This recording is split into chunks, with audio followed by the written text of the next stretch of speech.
हाँ, hello friends, आप सभी का स्वागत है म्यूज़िक मस्ती मेरे इस चैनल में। म्यूज़िक के साथ थोड़ी मस्ती भी।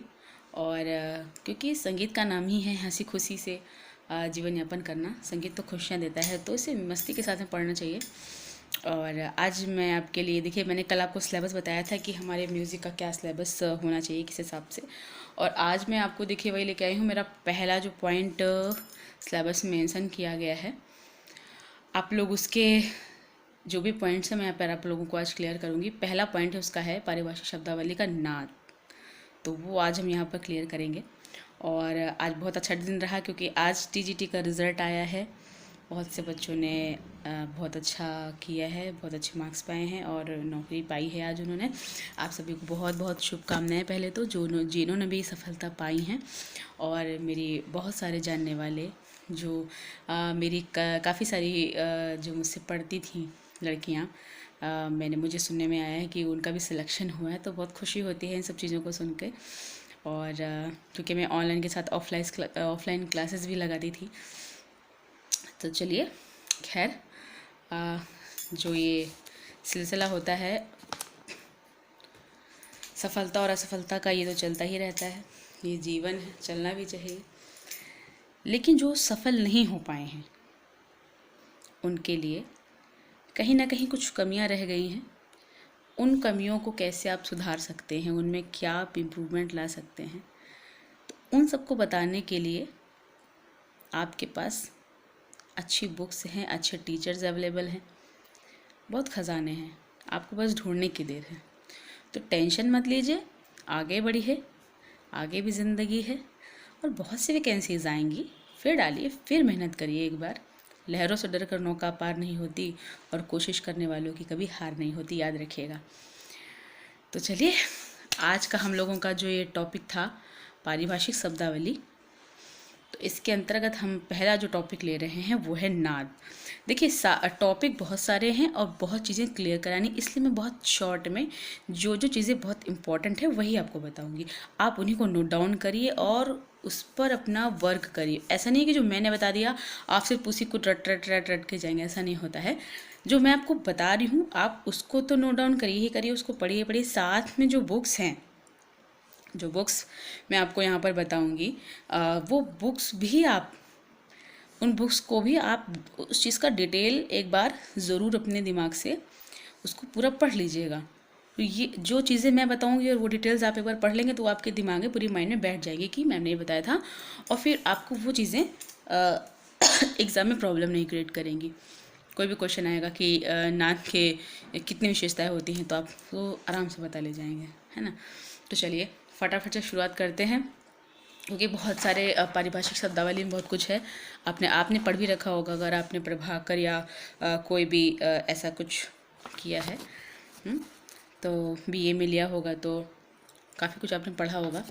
नाद, श्रुति, स्वर, ग्राम, मूर्छना, जाति, राग, ताल, तान, गमक, गांधर्व गान, मार्ग, देसी गीत, गान, वर्ण, अलंकार, मेलोडी, हारमोनी, स्वर सप्तक, स्वर अंतराल, संवाद, विवाद, उपस्वर, पाश्चात्य, कर्नाटिक, बहुत सारी चीज़ें हैं इसमें। तो चलिए, आज 2-3 हम लोग टॉपिक्स हैं, जल्दी जल्दी उनको क्लियर कर लेते हैं। और आप ऐसा करिएगा कि आप एक कॉपी पेन लीजिएगा और जो मैं बता रही हूँ उसको आप नोट डाउन करते चले जाइएगा, ठीक है। बहुत छोटी छोटी चीज़ें हैं। और उसके बाद मैं आपको एक 1100 बहुविकल्पी का मैं आपको एक छोटा सा एक बंडल आप सब लोगों के लिए मैं ज़रूर यहाँ पर लेकर आऊँगी। वो जो हमारा बंच रहेगा 1100 बहुविकल्पी का, बहुत ही इंपॉर्टेंट है। उसको मैंने क्या किया है, बहुत ही टाइम लगा के और बहुत मेहनत से मैंने उसको प्रिपेयर किया था। और बहुत से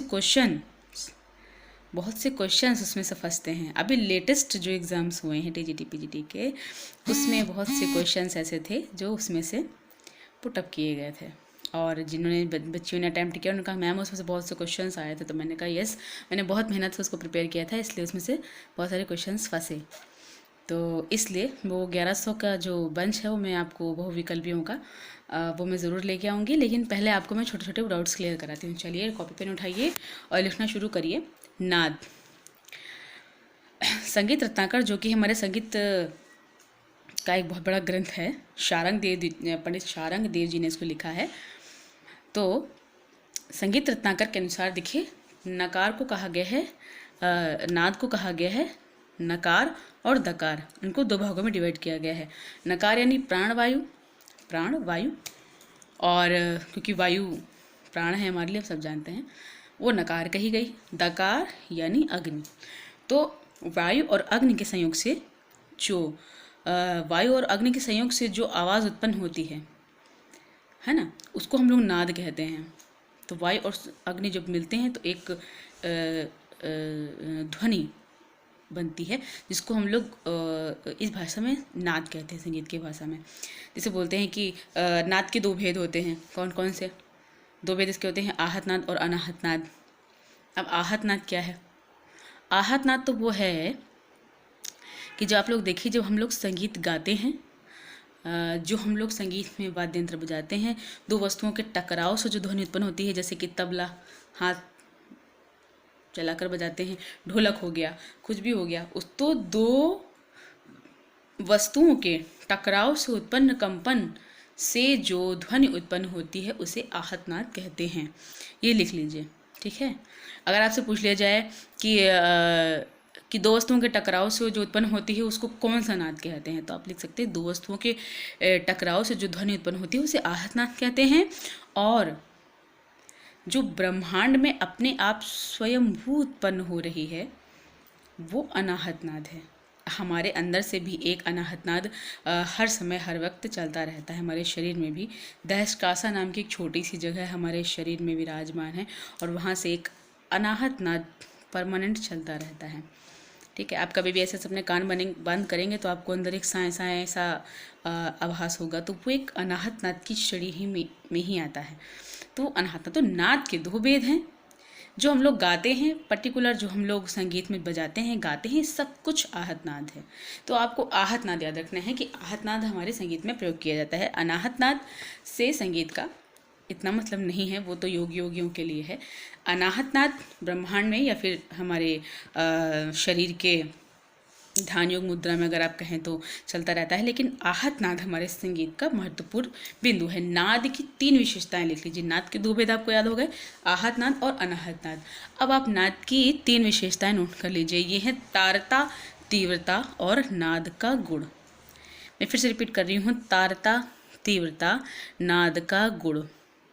एक मैंने इसका छोटा सा सूत्र बनाया है, मैं आगे आपको श्रुतियाँ जब पढ़ाऊँगी तो श्रुतियों का मैंने एक सूत्र बनाया था, बहुत काम का सूत्र है। और वो सूत्र ऐसा है कि एक बार आपने इसको अगर याद कर लिया, 22 श्रुतियाँ हैं, उन सभी के नामों का एक बहुत अच्छा सूत्र मैंने बनाया हुआ है। मैंने तो फिलहाल बहुत सारे सूत्र बनाए, मैं अभी आपको आगे आगे बताते जाऊँगी, तो आप उसको पढ़ते जाइएगा। तो आप याद रखिए कि PMT याद रख लीजिएगा। तारता यानी पिच, तीव्रता यानी मैग्नीट्यूड, और नाद का गुण यानी टिम्बर, यानी PMT यानी पिच, मैग्नीट्यूड और टिम्बर। तारता क्या है? पिच। हम जो भी जैसे कि हम बोलते हैं कि किसी की आवाज़ मोटी है, ये जेंट्स की आवाज़ मोटी है, इस लेडीज़ की आवाज़ पतली है, तो इसे नाद का ऊंचा नीचापन कहते हैं। पिच यानी ऊंचा नीचापन। तो ये हो गया तारता। कहते हैं कि यार इनकी आवाज़ में तारता बहुत ज़्यादा है, यानी कि ये बहुत ऊंचा गा लेती हैं या ये बहुत नीचा गा लेते हैं। तो ये नाद के ऊंचा नीचापन के गुण के कारण, नाद की तारता के गुण के कारण ऐसा होता है। तो बोलता है नहीं हाई पिच में गाते हैं, लो पिच में गाते हैं, तो इसका मतलब यही होता है कि इसे तारता कहा जाता है। तारता यानी पिच यानी नाद का ऊंचा नीचापन। सेकंड नोट करिए, तीव्रता यानी मैग्नीट्यूड, नाद का छोटा और बड़ापन, ठीक है। अब जैसे हम धीमे से किसी मेज को ऐसे धप से करेंगे तो वो सिर्फ हमारे कानों तक आवाज़ जाएगी, लेकिन आप ज़ोर से वहीं पर प्रेस करेंगे तो दूर तक आवाज़ जाएगी। जैसे कहीं दूर कोई चीज़ टंकार की जाती है तो हमारे कानों तक आती है। तो ये नाद का छोटा बड़ापन हो गया, छोटा नाद और बड़ा नाद। धीमे से करेंगे तो छोटा नाद, और ज़ोर से आप प्रेस करेंगे, ज़ोर से बजाएंगे तो बड़ा नाद हो जाएगा। तो ये नाद का छोटा और बड़ापन हो गया, ठीक है। और जो आपकी तीव्रता होती है यह आघात पर निर्भर करती है। आपकी तीव्रता यानी मैग्नीट्यूड होती है वो आघात पर निर्भर करती है कि आप कितना धीमे से कितना ज़ोर से आघात करेंगे, आपकी तीव्रता इसी पर निर्भर करेगी। नाद का गुण यानी टिम्बर, नाद के गुण से अभिप्राय उस विशेष गुण से होता है जिसमें हम ध्वनि या नाद को पहचान सकें कि ये ढोलक बज रही है, ये हारमोनियम बज रहा है, कोई लेडीज़ गा रही, कोई जेंट्स गा रहा है, तो वो होता है नाद का गुण, इसको कहते हैं टिम्बर। तो PMT को आप याद रखिए। P यानी पिच, M यानी मैग्नीट्यूड, T यानी टिम्बर। तारता, तीव्रता और नाद का गुण, आप इसको आज याद कर लीजिए, इसको नोट डाउन कर लीजिए, इसको भूलिएगा नहीं। तारता यानी नाद का ऊंचा नीचापन, तीव्रता यानी नाद का छोटा बड़ापन, और नाद का गुण यानी टिम्बर। तो ये नाद की 3 विशेषताएं हो गई हैं। तो आपको मैंने नाद के विषय में बताया है। और फिलहाल वीडियो बहुत लंबी हो जाएगी, इसलिए मैं और टॉपिक्स इस वाले वीडियो में अभी नहीं डाल रही हूँ। नेक्स्ट वीडियो में मैं और टॉपिक्स डालूंगी। फिलहाल आप इसको याद कर लीजिएगा। और ध्वनि के हिसाब से 2 भागों में नाद को बांटते हैं, वो हैं कोलाहल और नाद। ठीक है। नियमित कंपन की जो ध्वनियाँ होती हैं वो नाद की श्रेणी में आती हैं, जो संगीत में उपयोग की जाती हैं। और अनियमित ध्वनि जो होती हैं, जैसे कि कहीं हॉर्न आ रहा है, पंखे की आवाज़ है और बच्चों के खेलने की आवाज़ है, वो कोलाहल की श्रेणी में चला जाता है। तो वो अनियमित ध्वनि है, जिसका संगीत से कोई लेना देना नहीं है। तो ध्वनि के हिसाब से नाद को हम 2 भागों में बांट सकते हैं, वो है कोलाहल और नाद। लेकिन जो ध्वनि के हिसाब से नाद बांट रहे हैं, इसमें जो सेकंड पॉइंट नाद है वो नियमित कंपन है और संगीत में इसका उपयोग किया जाता है। ठीक है। तो हमारा आज का ये टॉपिक क्लियर हो चुका है नाद का। आप लोग इसे नोट डाउन करिए, बार बार सुनिए और बुक से ज़रूर इसे पढ़िए आप लोग, तो आपको ये पूरा क्लियर हो जाएगा। मैं जो भी टॉपिक बताऊंगी आप उसको बुक से पढ़ेंगे तो पूरा क्लियर हो जाएगा उसका। ठीक है। ओके, मिलते हैं नेक्स्ट वीडियो में। और इस बार हम लोग बहुत सारे जो पॉइंट्स हैं उन सभी को हम लोग इसमें जोड़ेंगे और फटाफट से हम चीज़ों को माइंड में डालते चले जाएंगे। Thank you so much. Music मस्ती के साथ आप जुड़े रहिए जया मिश्रा के साथ और पढ़ते रहिए और सफलता की ऊंचाइयों को छूते रहिए। Thank you so much.